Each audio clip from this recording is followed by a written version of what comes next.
Të dashur dëgjues të Radio Marisë së Kosovës, qoftë lëvduar Jezu Krishti.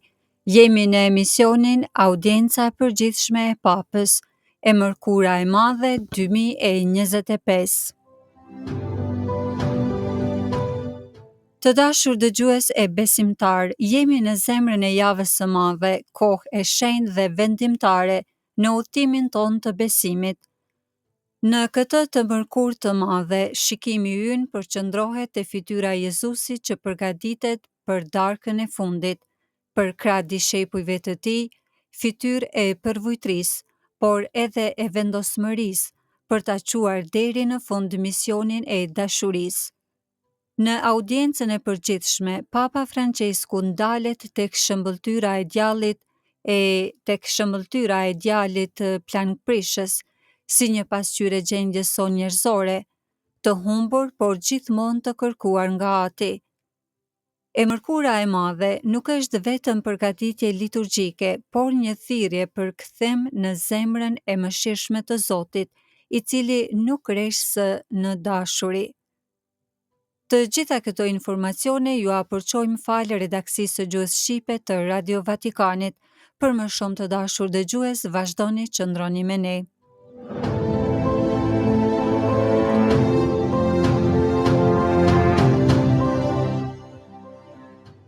Papa, ku do jemi të humbur, Zoti vjen e na kërkon gjithmonë.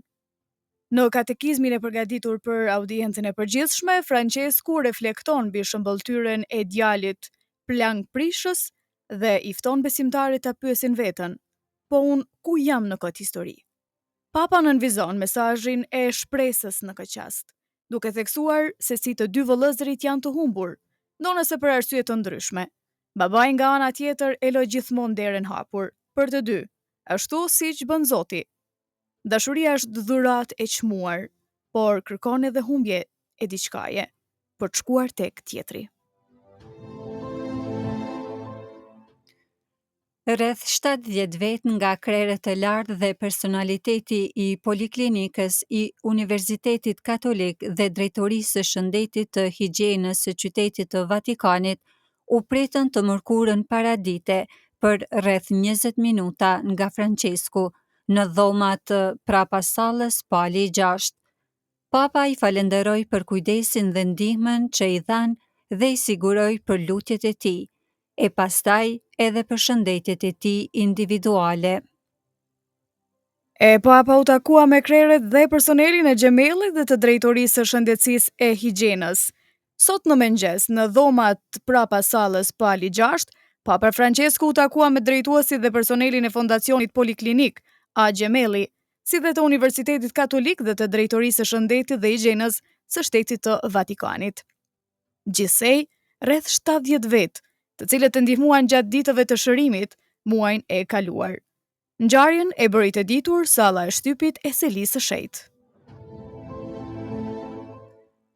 Pas disa fjalëve të përshëndetjes presidentit të Këshillit Drejtues të Fondacionit Xhemelli, Daniele Franco, dhe urimeve më të mira për pashkët e rimkëmbjen e shëndetit të tij, Papa vijon komunikimi i ofruar nga Selia e Shenjtë, i falenderoi të gjithë duke siguruar lutjet e tij për secilin e duke i kërkuar edhe për vete. Faleminderit për shërbimin në spital, vazhdoni kështu, shumë mirë, përfundoi. Papa Francesku përshëndeti e falenderoi më pas individualisht të pranishmit, duke nisur nga rektoria e universitetit Elena Beçolli. Takimi zgjati rreth 20 minuta, pak pas një muaji shtrimi në Poliklinikën Xhemelli.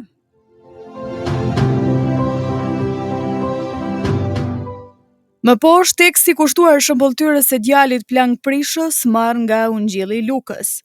Papa thekson se mund të shpresojmë mbasi e dim se Ati na pret, na sheh nga larg, na e lë gjithnjë derën hapur, edhe kur largohemi e kur në zemrat tona kemi krenari dhe inat. Ky është katekizmi 5 në kuadër të ciklit jubilar Jezu Krishti, shpresa jon, titulluar Jeta e Jezusit, shëmbëltyrat. Të dashur vëllezër e motra, pasi mendova për takimet e Jezusit me disa personazhe të Ungjillit, Dëshiroj të përqendrohem duke filluar me këtë katekizëm mbi disa shëmbëltyra. Siç e dim, janë histori që i marrin figurat dhe situatat nga realiteti i përditshëm, e kjo është arsyeja pse ndikojnë edhe mbi jetën tonë. Na vë në provë e na kërkojnë të mbajmë qëndrim duke i bërë vetes pyetjen: ku jam në këtë ditë historike? Po e nisi me shëmbëltyrën e më të famshmeve. Atë që të gjithë kujtojnë, ndoshta që kur ishim të vegjël, shëmbëltyrën e babait dhe të dy djemëve marrë nga Ungjilli i Lukës. Në të gjejmë zemrën e Ungjillit të Jezusit, domethënë mëshirën e Zotit. Shën Luka ungjilltar thot se Jezusi u tregon këtë shëmbëltyrë farezinjeve e skribëve, të cilët zunë të murmurisin sepse Krishti hante me mëkatarët. Për këtë arsye mund të thuhet se është shëmbëltyrë, e cila u drejtohet atyre që janë të humbur, por nuk e dinë, e gjykojnë të tjerët. Ungjilli dëshiron të na jap një mesazh shprehse, mbasi na thot se kudo që jemi të humbur, e sido që jemi të humbur, Zoti vjen gjithmonë të na kërkoj.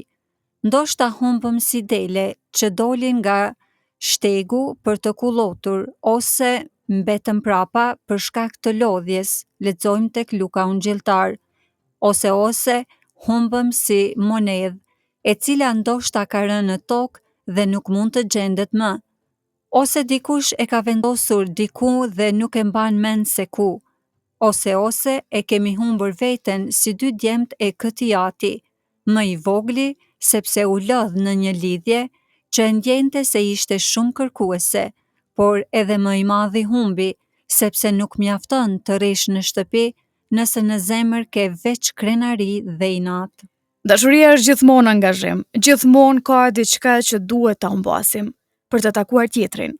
Por djali i vogël i shëmbëltyrës mendon vetëm për veten, siç ndodh në disa qaste të fëmijërisë atë adoleshencës. Shohim edhe shumë të rritur të tillë rreth nesh, të cilët nuk janë në gjendje të vazhdojnë një marrëdhënie nga që janë egoist. E mashtrojnë veten, duke menduar se po e gjejnë veten, e në vend të kësaj e humbasin, mbasi vetëm kur jetojmë për dikë, jetojmë me të vërtetë. Ky djalë i vogël, si të gjithë ne, ka uri për dashuri. Dëshiron etshëm të jetë i dashur, por dashuria është dhuratë e çmuar, duhet trajtuar me kujdes. Ndërsa ai e shpërdoron, e shet lirë veten, nuk e respekton. E këtë e vërej vetëm në kohën e zi së bukës, kur askush nuk kujdeset për të. Rreziku është që në ato qaste të fillojmë të lypim rrugash e të lidhemi me pronarin e parë që e hasim. Këto janë përvoja që bëjnë të lindë brenda nesh bindja e shtrembruar, sipas së cilës mund të jemi vetëm shërbëtor, sikur të duhej të shlyenim një mëkat, as sikur në këtë botë të mos ekzistonte dashuria e vërtetë. Ndaj kur djali më i vogël prek fundin, mendon të kthehet në shtëpinë e atit të tij për të marrë nga toka vetëm ca dromca dashurie. E vetëm kush na do vërtet mund të na çlirojë nga ky vekim i rrem dashurie. Në marrëdhënien tonë me Zotin kemi pikërisht këtë përvojë. Piktori i madh Rembrandt në një pikturë të famshme paraqet mrekullisht kthimin e djalit plankprishës. Dy hollësira të prekin veçanërisht. Koka e ruar e të riut duket si e të penduarit, por edhe si kokë fëmije, sepse ky fëmijë po lind sërisht. Pastaj edhe duart e babait, njëra mashkullore, tjetra femrore, për të përshkruar forcën dhe dashurinë në përqafimin e faljes. Por është edhe djali i madh që përfaqëson ata për të cilët tregohet shëmbëltyra, djali që ishte gjithmonë në shtëpi me të atin, por gjithnjë i larguar prej tij, pranë syrit e larg zemrës. Edhe ky mund të kishte dashur të largohej, por nga frika apo detyra mbeti aty në këtë marrëdhënie. E kur përshtatesh pa dëshirë e fillon ta mbash zemrimin për brenda, herët avon ky zemrim shpërthen. Në mënyrë paradoksale, është djali i madh që në fund rrezikon të mbetet jashtë shtëpisë, sepse nuk mund ta durojë gëzimin e të atit. Babai e takon edhe atë, nuk e qorton, nuk e thërret në detyrë, Thjesht dëshiron që ta ndjej dashurinë e tij. E fton brenda dhe e lë derën hapur. Ajo derë mbetet e hapur edhe për ne. E kjo është edhe arsyeja e shpresës. Ne mund të shpresojmë nga që e dim se Ati na pret, na sheh nga larg dhe na lë gjithmonë derën hapur. Të dashur vëllezër dhe motra, ta pyesim veten ku jemi në këtë histori të mrekullueshme. E t'i kërkojmë Zotit atë hirin që të mundemi ta rigjejmë edhe ne shtegun për t'u kthyer në shtëpi.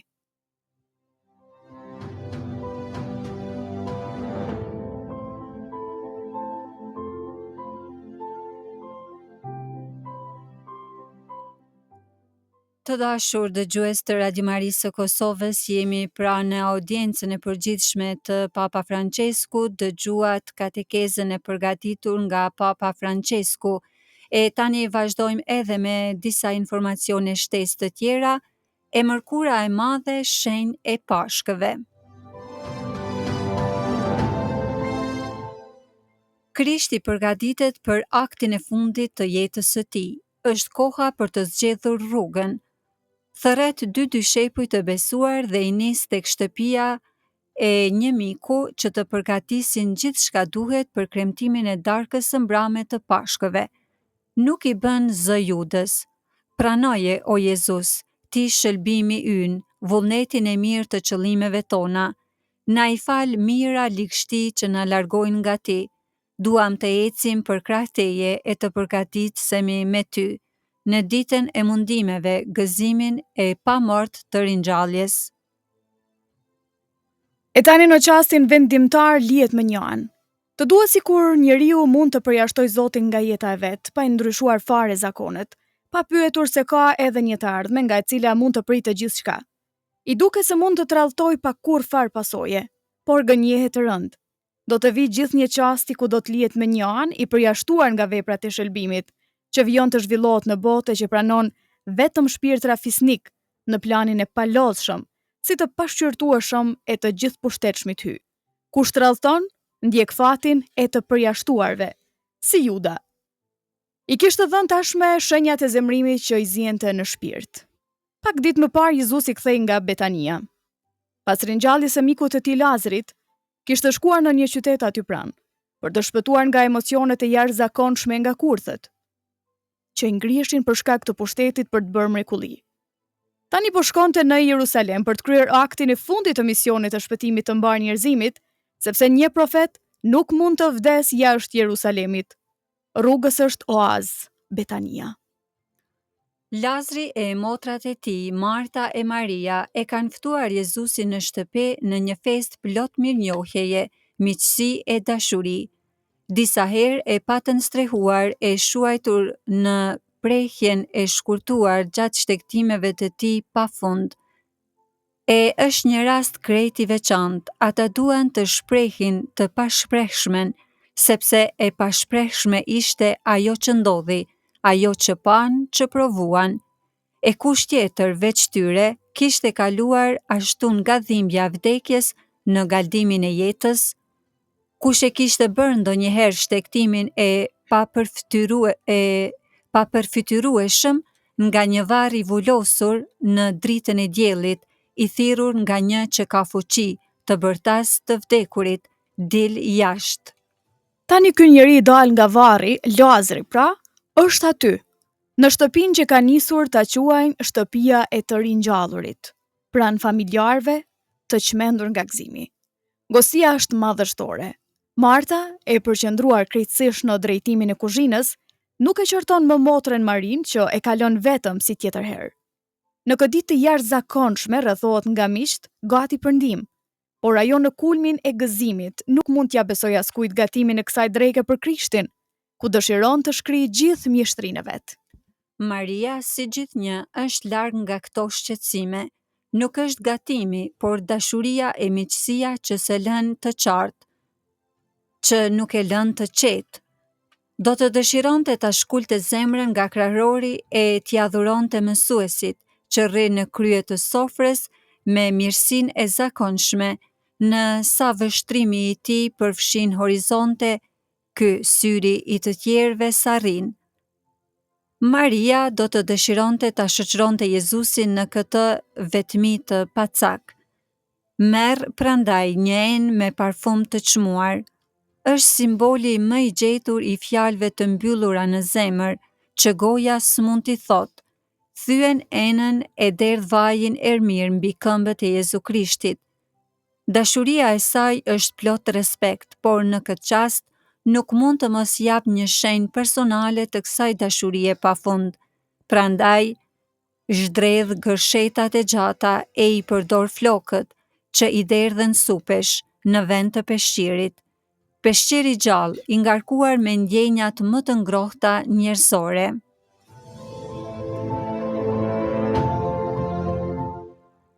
E Juda i pranishëm në këtë skenë, si dishepull Jezu Krishtit e mik i familjes, e shikon e syt i vetëtin nga lakmia, nga inati, nga smira.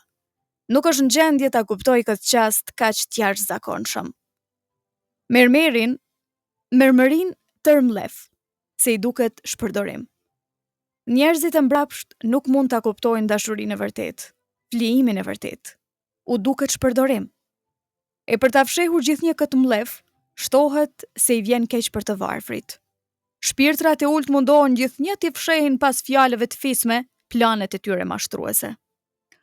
Po Jezu Krishti i dëgjon këto fjalë të helmatisura e ndjen sa lëndohet ajo që e strukur te këmbët e tij nuk e ngre fare kokën, sepse aty ka gjetur strej. Mos e trazoni, thot me trishtim. Nëse dëshironi të bëni mirë, do të gjeni mira raste.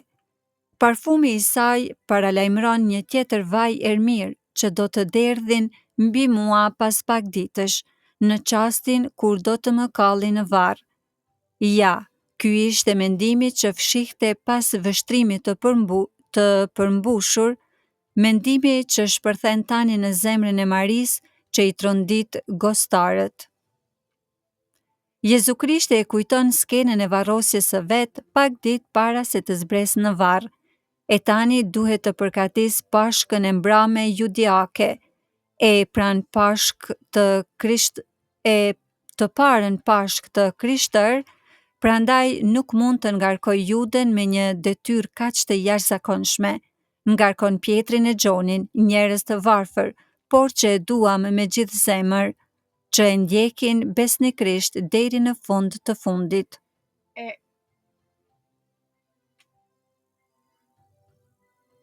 E edhe ne Jezus dëshirojmë të jemi të varfër, të jemi besnik e plot dashuri. Po ditët e gjata të pabesison peshojnë rënd, janë plot me brerje të ndërgjegjes, me raste të humbura. Edhe ne si dishepulli i pabes, jetuam pranë teje, dëgjuam fjalën e së vërtetës, pam si dikove mbi jetën tonë, hirin tënd përdëlyes. Por tepër shpesh nuk të kuptuam, të zëm si ishim me punët tona të vogla njerëzore, me interesat mjerane, me lakmit e kënaqësit tona që s'janë tuajat. Ndoshta edhe ne të tradhtuam. Por tani të lutemi, mos na lër më një anë, na prano pranë Maris. Do të mësojmë prej saj si ta shprehim pa droje dashurinë e të ecim pas teje në këtë orë tragjike, larg mashtrimeve e tradhtive. Ndoshta Maria miqtë e tjerë nuk e kuptonin atë qas misionin tënd shëlbues, por ishin me ty për krah teje, sepse të donin.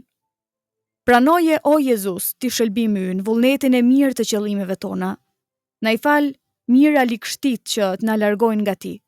Duam të ecim për krah teje e të përgatisim me ty në ditën e mundimeve, gëzimin e pamort të ringjalljes.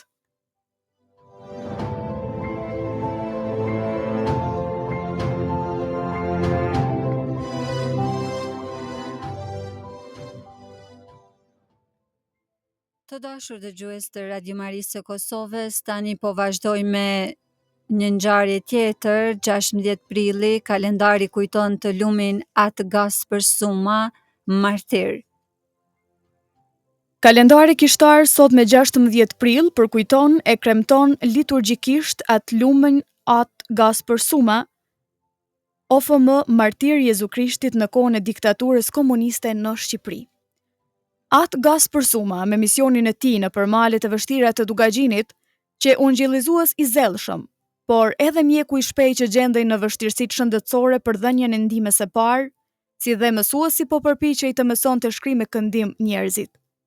Misioni i tij, që mban gjurmën e trashëgimisë shpirtërore të Shën Franceskut, u dallua sidomos për dashurinë e tij bujare dhe bamirësinë heroike, deri në vënien në rrezik të jetës së tij. I lumi atë Gaspër Suma i kultivonte një devocion të veçantë për shpirtrat e shenjtë të purgatorit, aq sa thoshte: kur lutem për ta, gjithçka i kërkoj Zotit, ai më jep. Ishte një frat minor i butë, shumë i dashur, i thjesht, rinor, dhe i pëlqente të bënte humor. Ishte gjithmonë i buzëqeshur, kishte përherë gati një batutë të harreshme për të kënaqur njerëzit që e rrethonin. Meshtar i gatshëm për t'i shërbyer popullit të Zotit. Përveç Eukaristisë së shenjtë, kishte një punë baritore. Provinciali atëhershëm, At Vincent Prenushi, duke admiruar dëshminë e At Gasprit e të fretërve të tjerë, të cilët jetonin në kushte shumë të këqija në përmale të vështira të Dukagjinit, i shkruan ministrit të përgjithshëm të fretërve në Rom. Ata, fretërit, gjejnë atë që do ta quaja pothuajse martirizimi i tyre i vazhdueshëm, atë kënaqësi e cila, duke i mbajtur, i gjen të gatshëm për flijime të reja. Fjalë profetike, po ashtu edhe provincionali, At Ciprianikaj, me 1938, në një relacion shkruan me admirim për zellin baritor e kurajon e këtyre fretërve, që bën një jetë flijimi të vazhdueshme, duke theksuar që për të shkuar në për ato famulli, duhen këmbë shumë të mira dhe nuk duhet të merren mend. Për ndryshe, mjerë ata. Humnerat prej 400-500 metra janë të gatshme t'i paraprinë. E At Gaspri në ato male ishte ungjillizues i zellshëm, por edhe mjeku i shpejt që gjendej në vështirësitë shëndetësore për dhënien e ndihmës së parë, si edhe mësuesi që përpiqej të mësonte shkrim me këndim. Mbrapshtimi i tij, që mban gjurmën e trashëgimisë shpirtërore të Shën Franceskut, u dallua sidomos për dashurinë e tij bujare dhe bamirësinë heroike, deri në vënien në rrezik të jetës së tij. Ndërkohë shëndeti i tij vinte duke u dobësuar, i goditur me sa duket prej një tumori hepatik. Një frate meshtari këtyre përmasave nuk do të kalonte pa u vënë re nga regjimi i ri komunist, për cilin kisha duhej konsideruar dhe trajtuar e paligjshme dhe priftërinjt duheshin mbikëqyrur, e në rastin më të volitshëm edhe arrestuar që të arrijej qëllimi. Shkatrimi i organizimit të kishës dhe largimi i njerëzve nga çdo praktikë fetare. At Gaspri vetë nuk ishte naiv, prandaj që në fillim jetoi në një përgatitje asketike pritjen e orës së tij.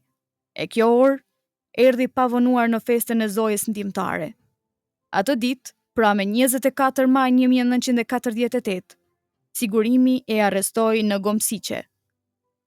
Kështu në shoqërinë e zojës fillon kalvari i tij për të derdhur gjakun në besnikëri të kushteve rregulltare dhe të shugërimit meshtarak. E dërguan në kuvendin e Gjuhadolit, tashmë i kthyer në burg.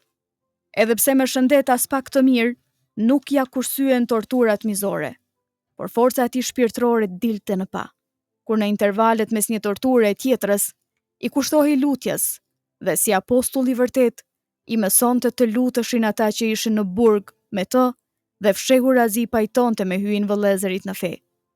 Gjithashtu, e tregoi veten edhe në gjyq ku haptazi dhe arsyet se pse duhej kundërshtuar komunizmi. Është kundër fesë e karakteristikat e tij janë shkatrimi i familjes e i moralit. U dënua me 3 vjet burg, edhe pse i mohoi zyrtarisht akuzat dhe kërkoi me kot rishikimin e vendimit. Pas vendimit e transferua në burgun e madh të Shkodrës.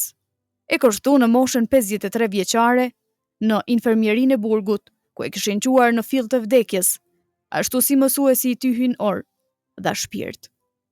Ishte data 16 prill 1950, e diela e bardhë, sot e diela e mëshirës hyjnore. Kështu që tamam pashk për të.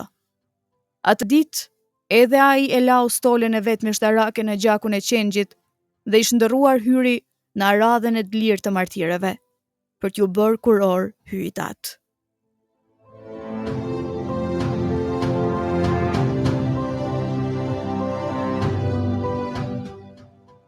Të dashur dëgjues, ishit duke dëgjuar për të lumin At Gaspër Sumën. Tani po vazhdojmë edhe me një informacion të fundit nga kisha në Vatikan, kardinali Komastri do të kremtoj meshën e Pashkëve. Kardinali i ri do të kryesoj meshën e natës së Pashkëve.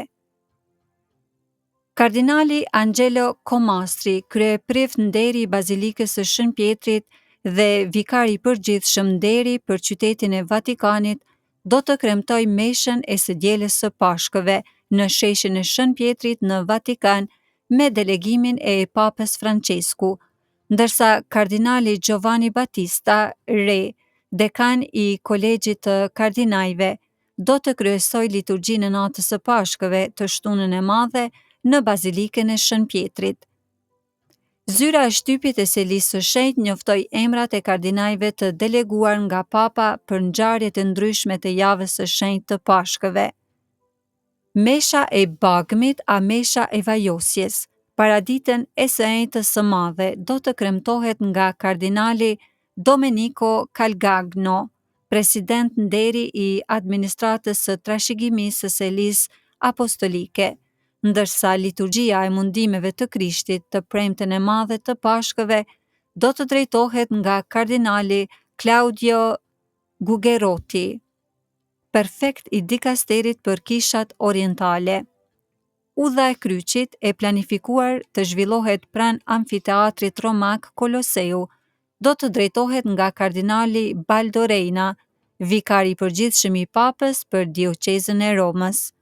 Gjithashtu, u publikua edhe kalendari i kremtimeve liturgjike në Shën Pjetër në Vatikan, ku thuhet se mesha e darkës së mbrame të Ejtën e Madhe në Bazilikë do të drejtohet nga kardinali Mauro Gambetti, kryeprifti i Bazilikës Papnore të Shën Pjetrit dhe vikari i përgjithshëm i Papës për qytetin e Vatikanit.